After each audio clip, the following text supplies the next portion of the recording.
સુરતમાં ધોધમાર વરસાદથી શહેરની ખાડીઓ ઓવરફ્લો જણાઈ રહી છે, જ્યાં ભેદવાડ ખાડીના પાણી સોસાયટીઓમાં ભરાયા અને વધી ગઈ છે હાલાકીની આ તસવીરો જુઓ। ડિંડોલી વિસ્તારમાં પાણી ભરાયું અને લોકોની મુશ્કેલી વધી ગઈ છે। પાણી ભરાતા રોજગારી માટે જતા લોકો પણ અટવાઈ ગયા અને આજે જાણે કે આ વરસાદી કહેર તેમની પર તૂટી પડ્યો છે।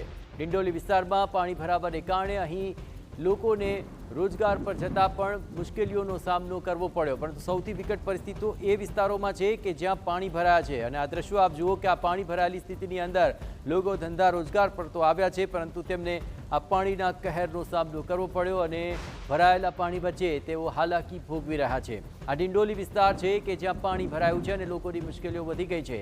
શહેરની ખાડીઓ ઓવરફ્લો થવાને કારણે આ પરિસ્થિતિ સર્જાય છે। પાણી ભરાવાને કારણે રોજગારી માટે જતા લોકો આ વરસાદી પાણીની અંદર અટવાયા છે।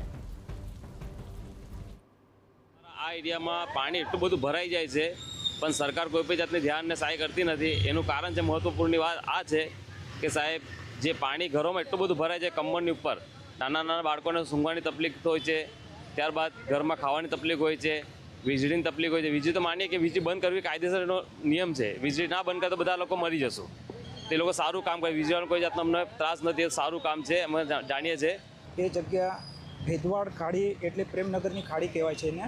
એ ખાડી હવે પહેલાં 6-6.5 ફૂટની અંદર નીચે થઈ ગયેલી, પણ હવે રાતના 2 વાગ્યા પહેલાંથી વરસાદ પડતો છે, એના કારણે અહીંયા ખાડીની સપાટી વધારે થઈ ગઈ છે।